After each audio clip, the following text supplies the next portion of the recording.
بسم اللہ الرحمن الرحیم۔ تفسیر المنطق کے سبق دہم اصطلاح ما ہوا میں خوش آمدید۔ اس سبق کے گزشتہ 2 حصوں میں ہم مکمل مسئلہ تفصیل کے ساتھ سمجھ چکے ہیں۔ آج کے اس پارٹ میں ہم اس سبق سے متعلقہ عبارت کو حل کریں گے۔ حضرت فرما رہے ہیں کہ جاننا چاہیے کہ منطقیوں نے یہ اصطلاح مقرر کی ہے۔ اصطلاح کا کیا مطلب ہے؟ اصطلاح کہتے ہیں ایک مخصوص لفظ جو کسی مخصوص معنی کے لیے استعمال کیا جائے۔ تو منطقی لوگ جو ما ہوا ہے یہ مخصوص لفظ کو استعمال کرتے ہیں ایک مخصوص معنی کے لیے، ایک خاص معنی کے لیے۔ یہ اصطلاح مقرر کی ہے، یعنی ایک خاص لفظ مقرر کیا ہے، اور نیز محاورہ بھی ہے۔ منطقیوں کے نزدیک یہ محاورہ بھی ہے کہ لفظ ما ہوا کیا ہے، وہ سے کسی شے کی حقیقت کا سوال کرتے ہیں، یعنی اس شے کی حقیقت کیا ہے۔ جب حقیقت پوچھنی ہو تو پھر ما ہوا کے ذریعے سے سوال کرتے ہیں۔ جیسے کہیں الانسان ما ہوا، انسان کیا ہے، تو مطلب اس کا یہ ہے کہ انسان کی حقیقت کیا ہے، حقیقت بتاؤ۔ اگلی بات، اگر ما ہوا سے سوال ایک شے کو لے کر کیا ہے تو مطلب یہ ہوگا کہ اس کی وہ حقیقت جو اس کے ساتھ مخصوص ہے بتاؤ۔ اگر ایک چیز کے بارے میں سوال ہے تو اس کی جو مکمل حقیقت ہے وہ آپ نے بتانی ہوگی، اور جواب میں حقیقت مخصوصہ آئے گی، حقیقت مخصوصہ ہی آئے گی۔ جیسے کہیں الانسان ما ہوا تو جواب اس کا حیوان ناطق ہوگا، اس لیے کہ یہی اس کی حقیقت مختصہ ہے۔ مختصہ کہیں یا مخصوصہ کہیں، اس کا مطلب ہوتا ہے خاص حقیقت، مکمل حقیقت۔ تو چونکہ انسان کی مکمل حقیقت حیوان ناطق ہی ہے، اس لیے اگر انسان کو لے کر سوال کیا جائے گا تو پھر آپ اس کے جواب میں کہیں گے حیوان ناطق۔ یہ میں نے دوسرے طریقے سے سمجھایا تھا آپ کو، بات ایک ہی ہے۔ میں نے یہ کہا تھا کہ اگر کلی کو لے کر سوال کیا جا رہا ہے اور اس کے جزیات و افراد ایک ہی حقیقت کے تحت آ رہے ہیں تو آپ اس کی مکمل حقیقت بتائیں گے۔ تو یہی انہوں نے یہ پہلی بات بتائی ہے۔ اس کے بعد اگلی بات ہے جو ہم اس کے بعد ذکر کرتے ہیں۔ اور اگر 2 شے یا زیادہ کو لے کر سوال کریں تو اس کا مطلب یہ ہے کہ وہ حقیقت بتاؤ جو ان سب میں تمام مشترک ہے۔ تمام مشترک کا کیا مطلب وہ آگے خود بتا رہے ہیں، یعنی وہ مشترک جز بتاؤ کہ جس قدر اجزاء ان چیزوں میں مشترک ہیں وہ سب اس میں آ جائیں، وہ سب اس مشترک چیز کے اندر آ جائیں، وہ جز آپ نے بتانا ہے۔ کوئی مشترک اس سے باہر نہ ہو۔ چونکہ مثال سے بات سمجھنی آسان ہے اس لیے آگے مثال بھی دی ہے۔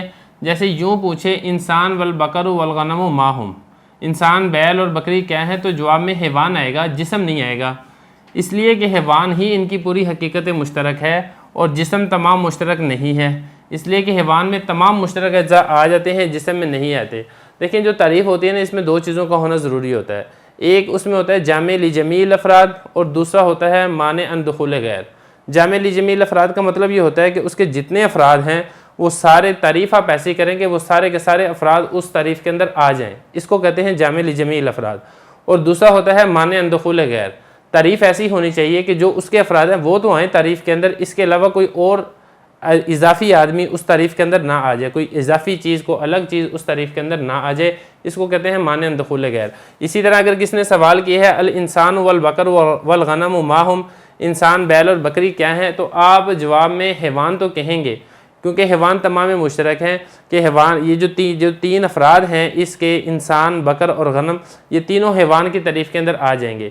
لیکن آپ اس کی تعریف جسم نامی نہیں کر سکتے، کیونکہ اگر آپ اس کی تعریف جسم نامی کریں گے یا جسم کریں گے تو مانع عن دخول غیر تعریف نہیں رہ جائے گی، کچھ ایسی چیزیں بھی اس تعریف کے اندر آ جائیں گی جو کہ ان سے ہٹ کر ہیں۔ مثال کے طور پہ درخت بھی آ جائیں گے اس تعریف کے اندر، کیونکہ درخت بھی جسم نامی ہوتا ہے۔ اور اگر صرف جسم کے ساتھ آپ نے تعریف کیا تو پتھر بھی اس تعریف کے اندر آ جائیں گے، کیونکہ پتھر کا بھی ایک وجود اور ایک جسم ہوتا ہے، لیکن انسان، بکر اور غنم کے ساتھ ایک اضافی چیز بھی آ جائے گی، تو اس لیے آپ نے اس طرح یہ تعریف نہیں کرنی۔ اور اگر ان کے ساتھ کسی درخت، مثلا درخت انار کو شامل کر لیں تو جواب جسم نامی بڑھنے والا جسم ہوگا، اس لیے کہ اس وقت یہی تمام میں مشترک ہے۔ اور اگر پتھر بھی ساتھ ملا لیا جائے اور سوال یہ کیا جائے الانسان والبقر وشجرۃ الرمان والحجر ما ہی، انسان، بیل، درخت انار اور پتھر کیا ہیں، تو جواب جسم ہوگا، اس لیے کہ یہی ان کی تمام حقیقت مشترکہ ہے۔ دیکھیں اسے پچھلے والی ویڈیو کے اندر میں نے آپ کو جنس کے متعلق تفصیل سے بتایا تھا کہ جنس کے درجات ہوتے ہیں، اس میں حیوان ہے، اس سے اوپر والا درجہ جسم نامی ہے، جسم نامی سے اوپر والا درجہ جسم ہے، اس سے اوپر والا درجہ جوہر ہے، جس کو جنس الاجناس کہا جاتا ہے۔ یہ سمجھنا اس لیے ضروری ہے کہ وہ آپ کو یہاں پر سمجھنے کے اندر کام آئے گا۔ دیکھیں اس میں یہ انہوں نے بتایا ہے کہ تمام مشترک آپ نے شامل کرنا ہے کہ وہ تمام اجزاء جو ان تمام کو مشترک ہیں وہ سارے کے سارے اس کے اندر آنے چاہیے۔ اگر تو سوال ہے صرف حیوانات کے متعلق سوال ہے تو پھر آپ اس کے جواب میں حیوان کہیں گے، کیونکہ حیوان کے جتنے افراد ہیں وہ سارے حیوان کے اندر داخل ہو جائیں گے۔ لیکن اگر اس کے ساتھ ساتھ کوئی درخت بھی آ گیا ہے، جیسے انہوں نے مثال دی ہے درخت انار کی، تو آپ اس کے جواب میں حیوان نہیں کہیں گے، کیونکہ اس کے جواب میں اگر آپ حیوان کہیں گے تو حیوانات تو اس کے اندر آ جائیں گے، لیکن جو درخت انار ہے وہ نہیں آئے گا۔ تو جواب آپ نے ایسا دینا ہے جو ساروں کے اندر مشترک ہونا چاہیے، جزو مشترک آپ نے جواب دینا ہے۔ دوسرے لفظوں میں ہم یہ کہیں کہ اگر آپ اس کا جواب حیوان کے ساتھ دیں گے تو پھر جامع لجمیع الافراد تعریف نہیں ہوگی، کس کی تعریف سے ایک فرد باہر نکل جائے گا۔